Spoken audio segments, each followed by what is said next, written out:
அதாவது இதெல்லாம் புதுசு. தமிழ் நியூஸ் நேயர்களுக்கு வணக்கம். கொரோனா ஏற்படுத்தியுள்ள பொருளாதார நெருக்கடி மக்களை மட்டுமல்ல அரசாங்கத்துக்கும் பெரிய நெருக்கடியை தான் கொண்டு போய் வச்சிருக்குன்னு சொல்லலாம். கிட்டத்தட்ட இப்ப இந்த கொரோனா பெருந்தொற்று ஆரம்பிக்கும் பொழுது அரசாங்கம் அறிவித்த சலுகைகள் இல்லாத அறிவிப்புகள் இது எல்லாமே பொருளாதாரத்தை மீட்கக்கூடிய வழியா அல்லது அதனால பொருளாதாரம் மீண்டிருக்கா அப்படிங்கிற பல குழப்பங்கள் இருக்கு. கடந்த 2 நாட்களாக நிதியமைச்சர் அளித்த ஸ்டேட்மெண்ட் கிட்டத்தட்ட இந்த நடப்பு பொருளாதாரம் யாராலும் கணிக்க முடியாது, கடவுள் கையில தான் இருக்கு அப்படின்னு சொல்லியிருக்காங்க. ஒரு மத்திய அரசு நிதியமைச்சர் அந்த மாதிரி ஸ்டேட்மெண்ட் விடுறது அரசியல்ல பல சலசலப்பு உருவாக்கி இருக்குது. இத பத்தி உங்களுடைய பார்வை என்ன சார்? அது அவரெல்லாம் போய் அந்த சூழ்நிலையை உருவாக்கிட்டாங்கதான் என்னுடைய கருதுகோள். என்ன அப்படின்னு கேட்டீங்கன்னா, பொருளாதாரத்துல தவறான கொள்கைகள் கடந்த 7-8 வருஷமாக அவர் எடுத்த தவறான முடிவுகள் இருக்குல்ல, அதுக்குள்ள எந்த விளக்கமும் கிடையாது. ஏன் அதை எடுத்தாங்கன்னு யாருக்குமே தெரியாது. அந்த முடிவுகளுடைய விளைவா என்னாச்சு அப்படின்னா, நல்லா போயிட்டு இருந்த பொருளாதாரத்தை கீழ் நோக்கிய சரிவுல கொண்டாந்து அந்த விளிம்புல நிறுத்தி வச்சிருந்தாங்க. கொரோனா என்ன பண்ணுச்சுன்னா அதல பாதாளத்துக்கு தள்ளி விட்டுருக்கு. அதுதான் இப்ப நடந்திருக்கு. அப்ப நீங்க என்ன செய்ய முடியாது அப்படின்னு கேட்டீங்கன்னா, இந்த அதல பாதாளத்துல வந்ததுக்கு நாங்க என்னங்க செய்யறது, உலக கடவுளை அது மாதிரி பண்ணிட்டாருன்னு நீங்க சொல்ல முடியாது. அதுக்கு முன்னாடி இருக்கிறதெல்லாம் நம்ம யார், அப்புறம் அதுக்கெல்லாம் யார் பதில் சொல்றது?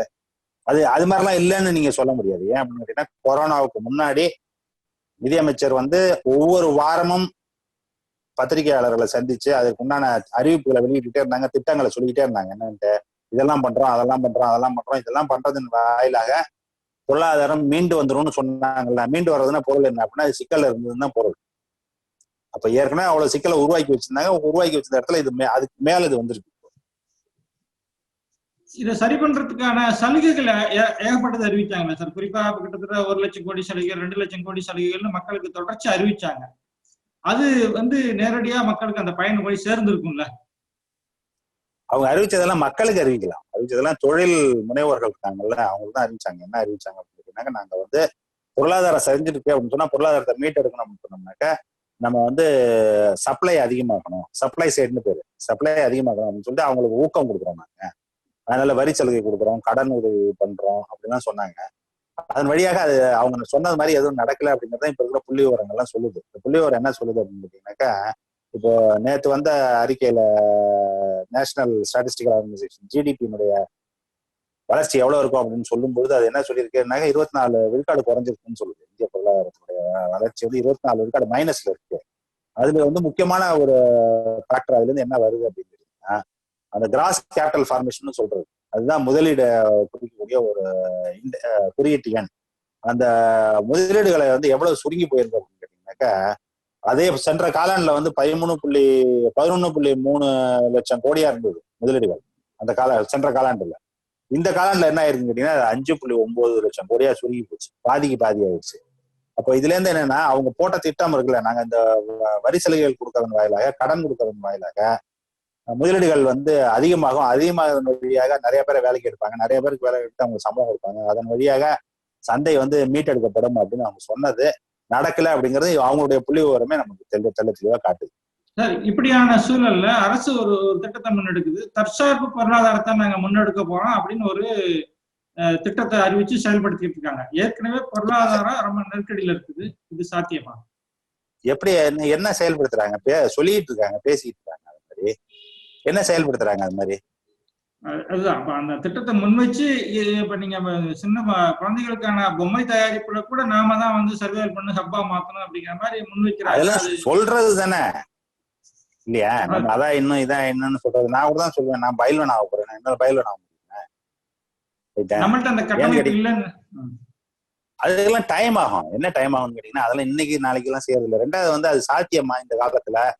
ரெண்டாவது மூணாவது என்னன்னு கேட்டீங்கன்னா, அதற்கு உண்டான ஏற்பாடு நீங்க ஏதாவது பண்ணிருக்கீங்களா? அது மாதிரிலாம் ஒண்ணுமே பண்ணலாம சும்மா ஒரு பேச்சா பேசிட்டு இருப்பேன். என்னன்ட்டு நான் அதை பண்ண மாட்டேன், இதை பண்ண மாட்டேன் அப்படின்ட்டு. அதை பண்ண மாட்டேன், இதை பண்ண மாட்டேன்னு சொல்றதெல்லாம் இப்ப காந்தி அந்நிய பொருள்களை எல்லாம் எரிப்போம் அப்படின்னு சொன்னா அது ஒரு பொலிட்டிக்கல் ஸ்டேட்மெண்ட். ரைட்டா? நடைமுறையில என்னென்னலாம் செய்ய முடியும் அப்படிங்கிறது இருக்குல்ல. இப்போ அதே நாள் அடுத்த நாள் என்ன பண்றீங்க, ஒரு நாள் ஃபுல்லா டிவியில படமா காமிச்சிருந்தாங்க. என்னது, ரஃபேல் போர் விமானத்தை கொண்டு வந்துட்டோம். ரஃபேல் போர் விமானம் என்ன காசு கொடுத்தா கொடுக்க போறான்? எவன் கொடுத்தா? எவன் கேட்டாலாம் புரியுதா? யார் கிட்ட தான் கொடுப்பான், எந்த நாடு கேட்டாலும் தான் கொடுக்க போறான். அதுல என்ன தற்சா இருக்கு உங்களுக்கு? இப்ப நீங்க தற்சார்புக்குன்னு என்ன சொல்றீங்க அப்படின்னு கேட்டீங்கன்னாக்கா, இந்த கொரோனா பாதிப்புக்கு அந்த சூட்டு போட்டுக்கிறாங்கல்ல, இது பர்சனல் ப்ரொடெக்ஷன் எக்யூப்மெண்ட் பிபி, அதை நம்ம எக்ஸ்போர்ட் பண்றோம். இதுதான் உங்களுடைய தற்சார்பு, அவ்வளவுதான் போக முடியுமா? உங்களுக்கு அந்த கெப்பாசிட்டி இருக்கா? எந்த கெப்பாசிட்டி? எங்களுக்கு இதெல்லாம் வேண்டாம் அப்படின்னு சொல்றதுக்கு. இதெல்லாம் வேண்டாம்னு சொன்னீங்கன்னாக்கா உங்க பொருளை நீங்க விற்க முடியணும்ல. அப்புறம் எதுக்கு make in India, make for the வேர்ல்டுன்னு எப்படி சொல்லுவீங்க? தற்சார்பு அது. அப்போ அவன் அந்த பக்கத்து நாட்டுக்காரன் என்ன சொல்லுவான், என் பொருளை உன் ஊர்ல விற்க விட மாட்டேங்கிற, உன் பொருளை மட்டும் நான் வாங்கணுமான்னு கேட்பானா? கேட்க மாட்டானே. அப்புறம் எப்படி தற்சார்புல இருப்பீங்க நீங்க? ஒன்னும் இல்ல, சாப்பிடுற பொருளுக்கு உண்டான எண்ணெய் இருக்குல்ல, வெஜிடபிள் ஆயில் நம்ம தற்சார்பு கிடையாது. நம்மளுடைய உற்பத்தி இருக்க, நம்ம நாட்டினுடைய உற்பத்தி இருக்க, நம்ம நாட்டினுடைய உற்பத்தி நமக்கு எவ்வளவு தேவையோ அதுல 30% கூட கிடையாது. எதை பொறுத்த வரைக்கும் தாவர எண்ணெய்கள் இருக்குல்ல, அதுக்கு தாவர எண்ணெய் எத்தனை லட்சம் கோடி இம்போர்ட் பண்றோம் நம்ம வருஷம். ஏன் இந்த நம்ம விவசாயிகளை ஊக்க வச்சா அந்த உற்பத்தியை நம்ம வந்து கிட்டத்தட்ட நமக்கு தன்னிறைவு அடைகிற அளவுக்கு நம்ம உற்பத்தி செய்ய முடியாது அப்படின்னு சூழல் இருக்கா, இல்ல வாய்ப்பு இல்லையா சார்? 40 வருஷமா முயற்சி பண்ணிக்கிட்டே இருக்காங்க, ஒன்னும் பண்ண இது ஆக மாட்டேங்குது, என்ன ஆக மாட்டேங்குது, ஒர்க் ஆக மாட்டேங்குது. சில ஏரியால பண்ணிருக்கோம், சில ஏரியால பண்ண முடியல. இப்போ ஒரு காலத்துல வந்து உணவு தானியத்துக்கே வந்து என்ன பண்ணிட்டு இருந்தோம்னாக்கா, வேற நாடுகளுக்கு கையேந்திட்டு இருந்தோம், பால் பொருட்களுக்கு கையேந்திட்டு இருந்தோம். இப்ப நம்ம வந்து உணவு தானியத்துக்கு கையேந்த வேண்டியது இல்லைன்னு நம்ம சொல்லிக்கிட்டு இருக்கோம். ஆக்சுவலா வந்து என்ன அப்படின்னு கேட்டீங்கன்னா, நம்ம ஊர்ல இருக்கவங்க எல்லாரும் ஐசிஎம்ஆர் வந்து ஒரு மனுஷன் எவ்வளவு சாப்பிடணும்னு சொல்றானோ அவ்வளவு சாப்பிட்டான்னு சொன்னா நம்ம ஊர்ல இருக்க உணவு பத்தாது நம்ம நாட்டுக்கு.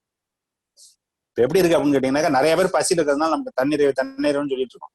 வீட்டுல ஒரு மூட்டை அரிசி வச்சுக்கிட்டு 4 பேர் சாப்பிடுறதுக்கு சாப்பாடு இல்லாம இருக்குன்னு வச்சுக்கோங்களேன், அது என்ன தண்ணீர் அது? அப்படிதான் நம்ம ஒரு படம் காமிச்சுட்டு இருக்கோம். எப்படி படம் காமிச்சுட்டு இருக்கோம்? எத்தனை பேரால வந்து இப்போ வரைக்கும் பால் 1 லிட்டர் வாங்கி குடிக்க முடியுமா? ஐசிஎம்ஆர் சொல்ற அளவுக்கு பால் யாராவது சாப்பிட முடியுமா?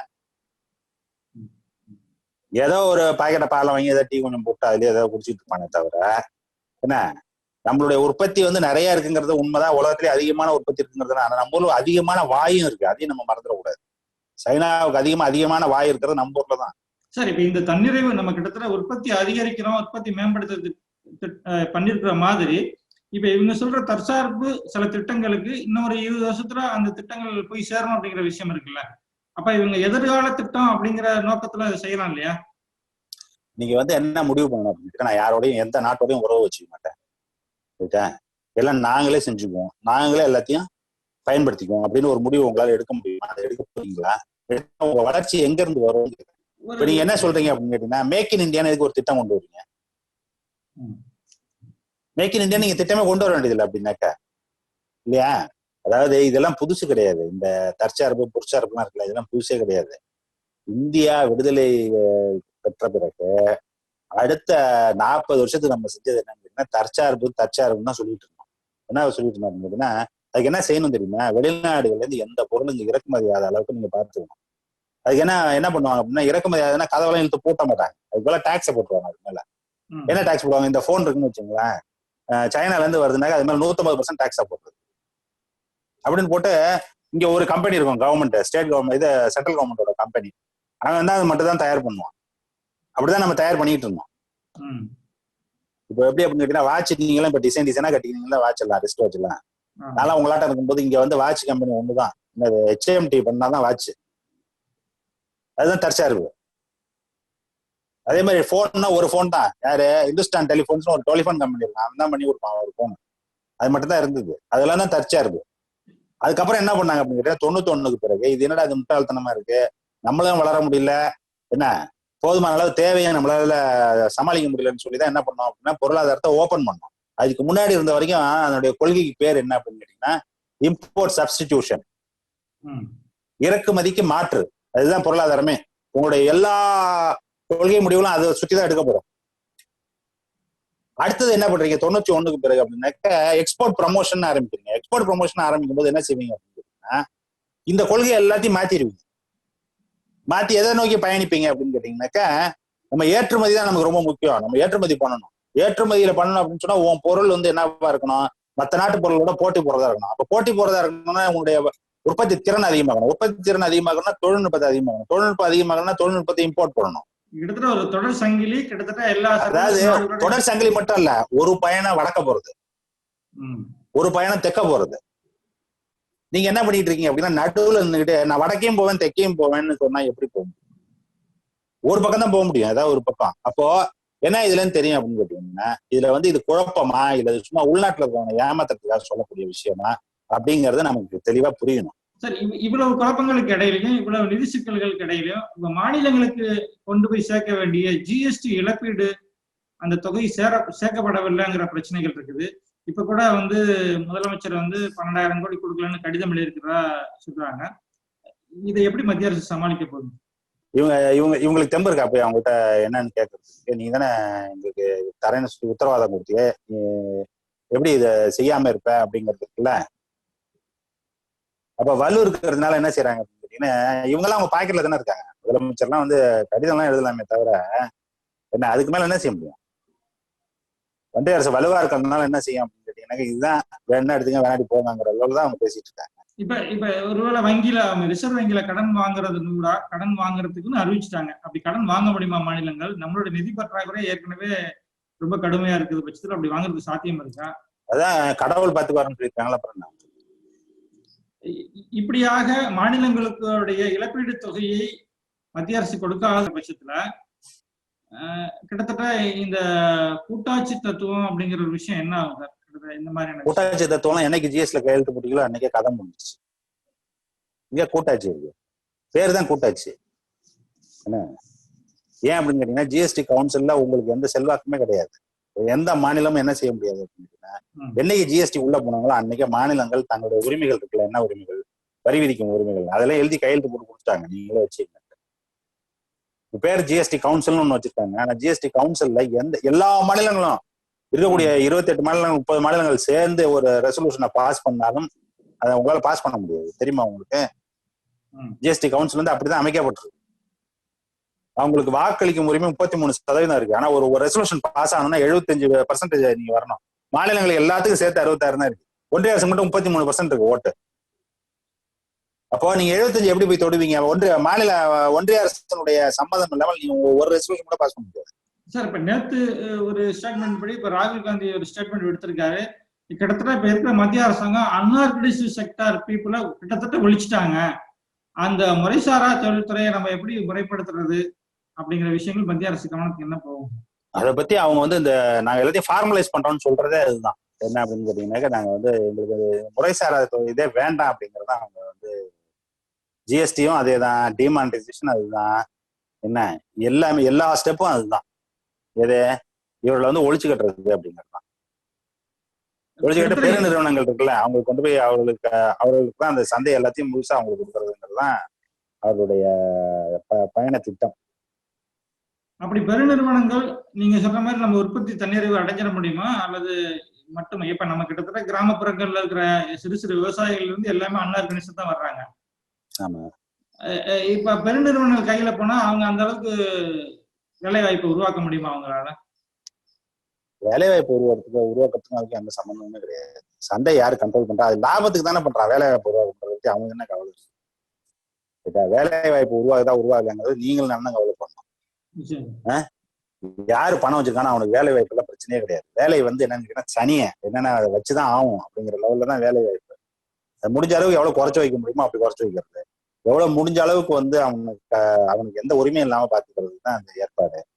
முடிஞ்ச அளவுக்கு அவனுக்கு வந்து நினைச்சா வேலைக்கு வச்சுக்கிறதுக்கும் நினைச்சா வீட்டுக்கு அனுப்புறதுக்கு உண்டானதான் சட்டத்திட்டங்கள். அதுதான் வந்து ஈஸ் ஆஃப் டூயிங் பிசினஸ்ன்னு கதை பண்ணிட்டு இருக்கிறது. என்னது, எப்ப வேணாலும் வேலைக்கு சேர்த்துவேன், எப்ப வேணாலும் வீட்டுக்கு வெளியில அனுப்புவேங்கிறது இருக்குல்ல, அதை காமிக்கிறாங்கல்ல. என்னன்ட்டு ரொம்ப பெருமையா நாங்க இதை பண்ணிருக்கோம் அதை பண்ணிருக்கோம் அதெல்லாம் காட்டுறது எல்லாமே அதுதான். இப்ப ரிசர்வ் வங்கியில கடன் வாங்குறதுனோட ரிசர்வ் வங்கியினுடைய ஸ்ட்ரென்த் எப்படி இருக்கும்? ஏற்கனவே ரிசர்வ் வங்கியினுடைய மூலதனத்தை மத்திய அரசாங்கம் எடுத்ததெல்லாம் ஒரு பிரச்சனை இருந்தது. இப்ப திரும்ப மாநிலங்கள் கடன் வாங்குறதுனோட ரிசர்வ் வங்கியினுடைய செல்வாக்கு அந்த ஸ்ட்ரென்த் எப்படி இருக்கும் சார்? குறையுமா? அப்படிலாம் ஒண்ணும் சொல்ல முடியாது. ஏன் அப்படின்னு கேட்டீங்கன்னா, நிறைய இது இருக்கு, நிறைய வழிகள் இருக்கு. அது வழியா அவர்கள் பண்ணலாம். என்ன அது அந்த அதிகாரம் வந்து ரிசர்வ் பேங்க் இருக்கு. ரெண்டாவது வந்து ஒன்றிய அரசுக்கும் அந்த மாதிரி நிறைய வந்து பணம் மொபிலைஸ் பண்றதுக்கு உண்டான சாத்தியக்கூறுகள் நிறைய இருக்கு அவங்களுக்கு. அதனால அது ஒன்றும் ஆயிடாது. ஆனா மாநிலங்களை வாங்க வைக்கிறது அப்படிங்கிறது தான் வந்து மாநிலங்களுக்கு தான் அந்த சுமையை வந்து மாற்றி விடுறது. அதுதான் சிக்கல் அதுல. இப்ப இந்த பொருளாதார பின்னடைவுங்கிற சூழல், ஜிடிபி குறைவுங்கிற சூழல் நமக்கு மட்டுமா இல்ல கிட்டத்தட்ட உலகம் முழுவதும் இதுதான் சூழலா இருக்குதா இந்த சூழல், இந்த நிலைமையில? உலகம் முழுக்கவே அதான் சூழல். உலகம் முழுக்கவுமே என்னன்னு கேட்டீங்கன்னா ஜிடிபி அப்படிங்கிறது விழுந்துட்டு தான் இருக்கு. அப்ப இந்தியாவோட அப்படி குறையும் பொழுது நம்ம ஏன் மத்திய அரசு விமர்சனம் பண்ண வேண்டிய அவசியம் இருக்கு சார்? ஏன்னா இந்த இதுக்கு முன்னாடியே நீங்க பண்ண உங்க கொள்கை முடிவுகள் தான் இந்த பெரும் சரிவுக்கு காரணம். இந்த கொரோனா வரதுக்கு முன்னாடியே என்னென்ன பொருளாதாரம் நல்லா இருந்ததுன்னு யாராவது சொல்லுவாங்களா? யாருமே சொல்ல மாட்டாங்க. என்ன இந்த இப்ப இந்த கொரோனாவுக்கு முன்னாடி தானே நான் சொன்ன அந்த 1.25 லட்சம் கோடி அறிவிப்பு வந்தது. அது எதுக்கு அறிவிச்சீங்க நீங்க? வாரம் இது பினான்ஸ் மினிஸ்டர் பத்திரிகை நிறுவனங்களை பார்த்தாங்களா? எதுக்கு பார்த்தாங்க? வாரம் ஒரு வாரமும் ஒரு அறிவிப்பு வெளியிட்டாங்கல்ல. அந்த அறிவிப்புலாம் எதுக்கு? அந்த அறிவிப்புலாம் பொருளாதாரம் சரிஞ்சுக்கிட்டு இருக்கு, அதை மீட்கிறதுக்கு தான் அந்த அறிவிப்புலாம் வெளியிடுறோம்னு அவங்க சொன்னாங்க இல்லையா? அப்பயே பொருளாதாரம் அந்த லட்சத்துல இருந்ததுதான் காரணம். என்ன காரணம்னா இவ்வளவு பெரிய சரிவுக்கு காரணம். சார் இப்ப பொதுவாவே சொல்லிட்டு இருக்காங்க மக்கள், பல அறிஞர்கள் சொல்றதுதான், இந்த பிஜேபி அரசு 2வது முறை ஆட்சி வந்த பொழுது பொருளாதாரத்தை கிட்டத்தட்ட ரொம்ப பாதாளத்துக்கு கொண்டு போயிட்டாங்கன்ட்டு. இதுக்கு முந்திர அந்த காங்கிரஸ் அரசாங்கம் இந்த மாதிரியான விஷயங்கள்ல என்ன மாதிரி நிலைமை கையாண்டாங்க சார்? சரிவு அப்பயுமே துவங்கிடுச்சுங்கதான் என்னுடைய கணக்கு. என்ன எப்படி அப்படின்னு கேட்டீங்கன்னாக்கா, இந்த ஒரு ஒரு நிலையான ஒரு இது இருக்குல்ல, அந்த இவ்வளவு மோசமா போலியே தவிர, ஆனா அவர்களும் இந்த மாதிரி இப்ப என்னெல்லாம் நடந்துட்டு இருக்கோ இதை விட இது அப்படியே ஒரு கொஞ்சம் ஸ்கேல கொஞ்சம் கீழே கொண்டு வந்தீங்கன்னா அதெல்லாம் என்ன நடக்குதோ அதான் நடக்குது. அவங்க என்ன தவறு என்ன பண்ண? ஜிஎஸ்டி அவங்க போட்ட திட்டம் தான். ரைட்டா? ஜிஎஸ்டி இவரு மோடியோ நிர்மலா சீதாராமனோ அல்லது இவரு அருண் ஜேட்லியோ அவங்க உட்காந்து யோசிச்சது கிடையாது. இது ஜிஎஸ்டி ரொம்ப காலமா ஏற்பாடு நடந்துட்டு இருக்கு. அப்போ காங்கிரஸ் இருக்கும்போது அவங்க செஞ்சாம விட்டுருப்பாங்களா அப்படின்லாம் கிடையாது. இப்போ அவங்க 2 பேரும் அவங்களுக்குள்ள விவாதிக்கிறத பாத்தீங்கன்னாலே உங்களுக்கு தெரியும். என்ன சொல்லுவாங்க அப்படின்னா, அமல்படுத்திய விதம் சரியில்லைங்கிறதான் பிரச்சனை வருமே தவிர அமல்படுத்தியது தவறுன்னு அவங்க சொல்ல மாட்டாங்க. என்ன நான் என்ன சொல்லுவேன் அப்படின்னு கேட்டீங்கன்னா, ஜிஎஸ்டிங்கிற முறை இருக்கு. அந்த ஜிஎஸ்டிங்கிற முறையே எப்படின்னு கேட்டீங்கன்னா, நம்முடைய கூட்டாட்சி தத்துவம் இருக்குல்ல, அந்த கூட்டாட்சி தத்துவம் ஒழிச்சதுல முக்கியமான பங்கு வகிக்கிறது ஜிஎஸ்டி தான். அதுக்கு 2 பேரும் தான் உண்டு. அதுல எது உண்டு? ஆரம்பிச்சு வச்ச பிள்ளையார் சொல்லி போட்டது அவங்க, செயல்படுத்தினது இவங்க. அது 2 பேருக்கும் அதுல இது இருக்கு, என்ன இருக்கு, பங்கு இருக்கு. இப்ப நம்ம இந்த வரிமுறைகள் பழைய வரிமுறைகளை இப்ப தொடர்ந்து இருக்கலாம் அப்படின்னு உங்க பார்வை? எனக்கு என்ன தெரியுமா, என் பார்வையை பொறுத்த வரைக்கும், நீங்க ஒரு கூட்டாட்சி நம்ம ஒரு முடிவு பண்ணி அது உள்ள ஒரு அரசியலமைப்பு சட்டத்தை ஏற்படுத்தி வச்சிருக்கோம். ரைட்டா? அந்த வரிமுறையா இந்த வரிமுறையாங்கிறது இல்லை. ஏன் மாநிலங்களுடைய உரிமைகளை பறிக்கக்கூடிய எதுவுமே என்னவா இருக்கு, யாருடைய இன்ட்ரெஸ்டா இருந்தாலும் சரி, பெரிய நிறுவனம் ரொம்ப எஃபிஷியன்டா டாக்ஸ் சிஸ்டமா இருக்கட்டும், அதை பத்தி எல்லாம் நமக்கு கவலை கிடையாது. இதை பாதிக்கிற அளவுக்கு அது இருக்கு அப்படின்னு சொன்னாக்க நீங்க தான் முடிவு பண்ணணும், மக்கள் தான் முடிவு பண்ணணும். என்ன முடிவு பண்ணணும்? எங்களுக்கு அந்த அதிகாரம்லாம் வேணாம், எங்களுக்கு டாக்ஸ் நல்லா கலெக்ட் ஆகிறதா ரொம்ப முக்கியம் நினைச்சீங்கன்னா நீங்க இதை விட்டுட்டு அதுக்கு போகலாம். சார் இப்ப உங்களுடைய கணிப்புப்படி இப்ப உள்ள பொருளாதார நிலைமை எப்போ சரியாகும் அப்படின்னு நம்ம குறிப்பிட முடியும்? அது யாருக்கு தெரியும்? ஒருத்தருக்குமே தெரியாது. கடவுள் கூட தெரியுமா? ஏன்னா கொரோனா எப்ப முடியுதுன்னு யாருக்குமே சொல்ல முடியலையே. இப்ப இதே ஸ்டேட்மெண்ட் தானே நிர்மலா சீதாராமன் சொன்னாங்க. ஆமா, நானும் தான் சொல்லுவேன். அவங்க மட்டும் தான் சொல்லலாம். அவங்க ஒன்றியத்தினுடைய நிதி அமைச்சர். ரைட்டா? நான் சும்மா அண்ணக்கா அடிப்பேன். நான் சொல்றது அவங்க சொல்லலாமா? நமக்கு என்ன பொறுப்பு இருக்கு? நீங்க கேள்வி கேட்கறீங்க, நான் பதில் சொல்றேன். அதோட நம்ம வேலை முடிஞ்சு போச்சு. 130 கோடி பேருக்கு அவங்க தானே நிதி அமைச்சர் அல்லது தலைமை அமைச்சர் இருக்காரு. அவரு தானே இந்தியாவுடைய தலைமை அமைச்சரா இருக்காரு. அவங்களுக்கு தான் பொறுப்பு கூடுதல். நான் சொல்றது அவங்க சொல்றது எப்படி ஒன்னா இருக்கு? ஸ்டேட்மெண்ட் ஒன்னா இருக்கலாம். ஆனா இப்ப எங்க இருந்து உட்கார்ந்து அதை சொல்றோங்கிறது இருக்குல்ல, தெருல போற மாதிரி நானு நம்மளும் சொல்லுவோம்ல, தெருல போறோம்னு சொல்லிட்டு போவோம், அதுக்கு என்னன்ட்டு. அது மாதிரி நான் சொல்றது அதுதான் அதுக்கு இது பாயிண்ட். அவங்களுக்கு அப்படி கிடையாது. நான் சொல்லலாம், என்ன சொல்லலாம் தெரியுமா? நான் வெங்காயம் எல்லாம் சாப்பிடறதுல வெங்காயம் விளையாடணும்னு நான் சொல்லலாம், அவங்க சொல்ல முடியாது. நடப்பு பொருளாதாரம் குறித்து, மத்திய அரசாங்கத்தினுடைய பொருளாதார நிர்வாக திறன் குறித்து எங்களோட விரிவான ஆலோசனை நடத்திக்க ஜெரன் சார். வணக்கம்.